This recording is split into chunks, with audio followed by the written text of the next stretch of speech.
When there's a breakup, it's exceedingly hard, especially if the person is young. Why? Because the relationship represents the whole future. They know there are other people, but it sort of feels like the whole world is shutting down. Dr. Huberman's insight into the pain of ending a relationship in youth is a powerful reminder that grief can be overwhelming, but it doesn't define our future.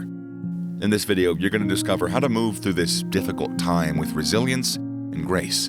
By learning the effective ways to cope with your loss, you can overcome the feeling of a lost future and pave the way for a brighter tomorrow. People use a number of strategies. They use distraction. People will, try and self-soothe with alcohol or try and self-soothe with multiple new partners or whatever it happens to be. It doesn't work. There's the so-called secure attached style.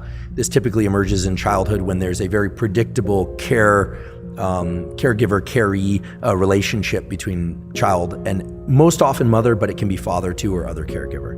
Just so happens that the classic experiments were done on mothers because this was in the 1970s and there weren't as many reverse role, homes, etc. So that's one style of attachment. The parent leaves, the child gets a little distraught, but then can distract itself doing other things or just simply do other things because they have a high degree of intrinsic knowledge, not the thought, but intrinsic calm. The autonomic nervous system doesn't feel any need to ramp up because the mom returns.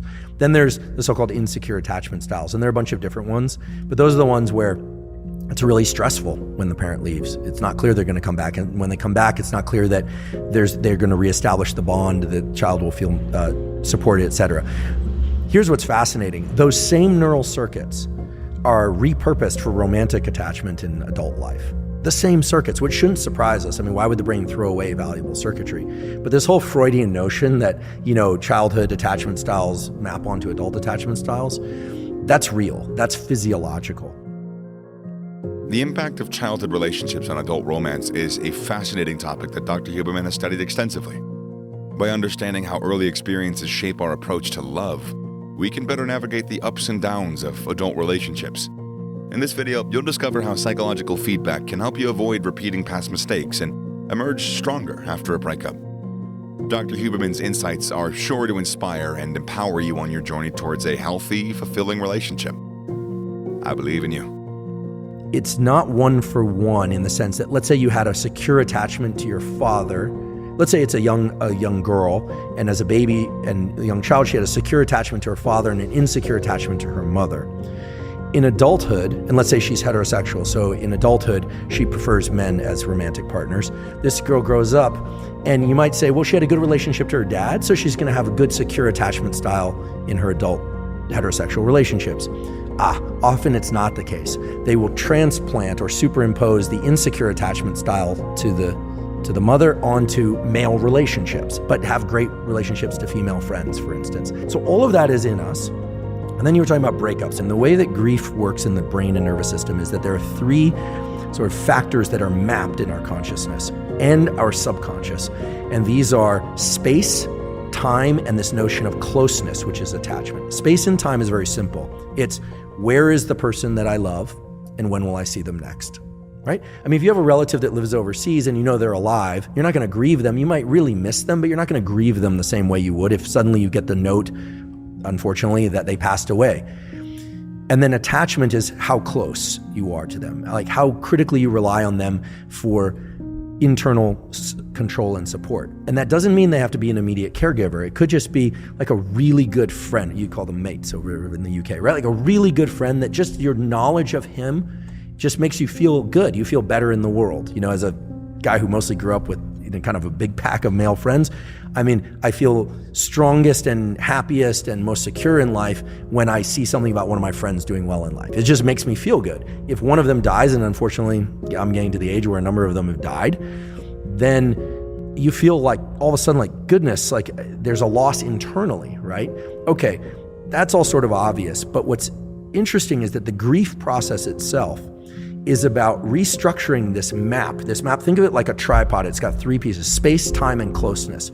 When someone dies, it's very confusing for the brain because where are they in space? Well, the body is put someplace. Maybe it's cremated, maybe it's not.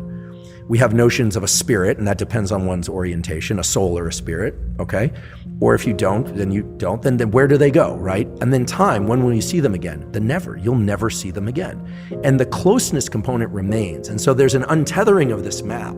And so there's been brain imaging studies, beautiful work by Mary Frances O'Connor at University of Arizona, showing that if you look in the brain in people that are in grief from loss of a really strong attachment, the state of brain and body that gets flipped on is a motivational state. It's exactly the same circuitry in the brain that one sees active if someone very hungry is put just outside the wall of some delicious food, or if an animal that really wants to mate, I guess mate, with animals you call it copulate. They really want to copulate with another animal, is put just beyond the wall of that animal, but they can smell them. I mean, these are highly motivated, desiring states. So grief is a motivated state to bridge the distance in time and space, and yet it's impossible. And so the process of grief is a gradual waning of that motivation and a gradual shift of the memory of the person into some concept, whether or not it's a soul, whether or not it's just the past, whether or not it's their energy. Again, it depends on what the forebrain of that particular person believes, shifts that concept of that person into a place where the brain is comfortable. There's no more autonomic arousal. There's no motivation.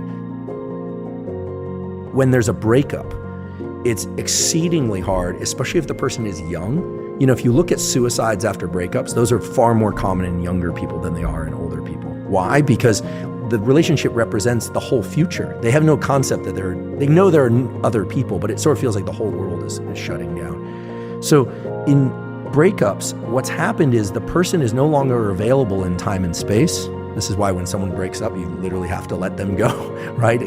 Constant pursuing of them is out of context, is not healthy. They have a name for that. It's called a stalker. Don't do it.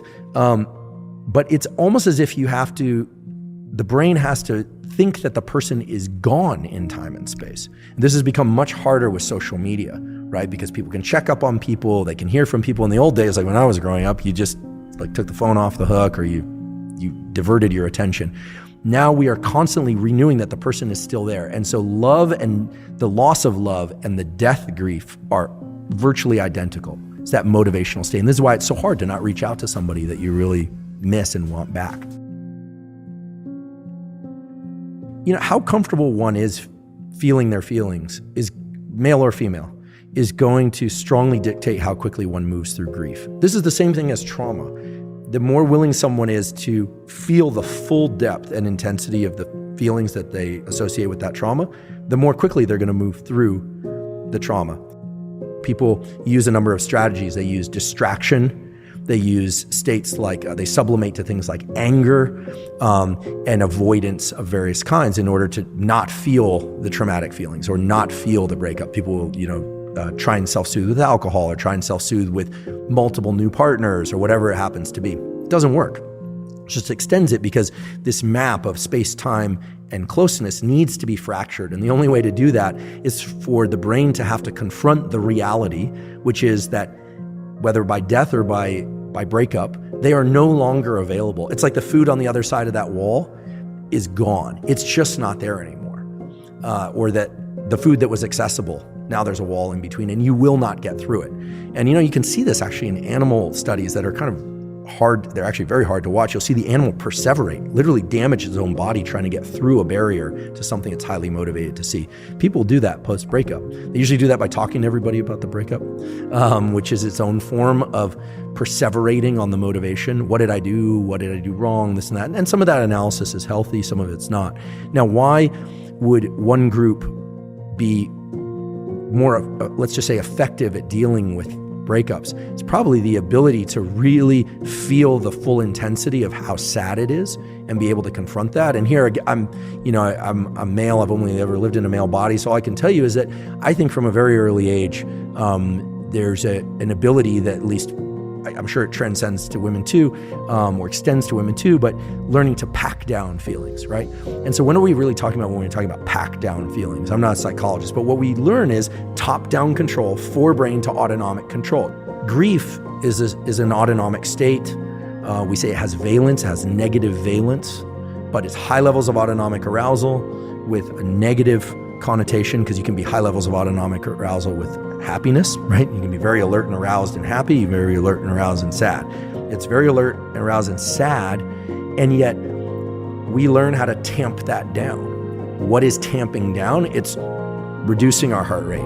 It's going to work each day, being a functional human being. There's a lot of that rather than allowing ourselves to, sob uncontrollably into a pillow. So I think the better that we can lean into the emotional states that we fear the most, but in a controlled way where we're not harming ourselves or other people, the better. The more that we try and avoid that and we try and sublimate or just, and I've done this, so I'm speaking from experience, I would use the anger or the sadness from an experience to just work 10 times longer, 10 times harder, to just get that much more focus. You're taking that autonomic arousal, that narrow aperture and that energy, and you're putting it onto something that moves your life forward. So in some cases that's good because you still need to function. It gave me the illusion that I was working through something because you get all the accoutrements and rewards of hard work, but what you don't do is remap that space-time closeness map. And then you find, I guarantee, you find yourself 5 or 10 years later wondering why you're so exhausted or why certain things in life aren't going well. And it's because, when they say you haven't dealt with the loss, you never actually allowed yourself to feel the feelings. But once you do, it's like a valve, it releases. There are times in our life where we feel compelled to take on certain challenges for whatever reason. There's a phrase that doesn't exist in the scientific literature, but it captures two components of physiology that are absolutely factual. That human beings resonate with these extreme states. There aren't many great albums written about a good day walking on a Sunday in the park. Like, it's kind of boring. I mean, there's the beautiful painting Sunday in the Park with George, but I'll be honest, it's beautiful, but it's also kind of boring. You can look at the details of it for a while. People like intensity. The Scream is, people can look at that for a long time, and it speaks to the psychosis of the artist, etc. People don't generally bond through passive, relaxed states unless they've also been through a lot together.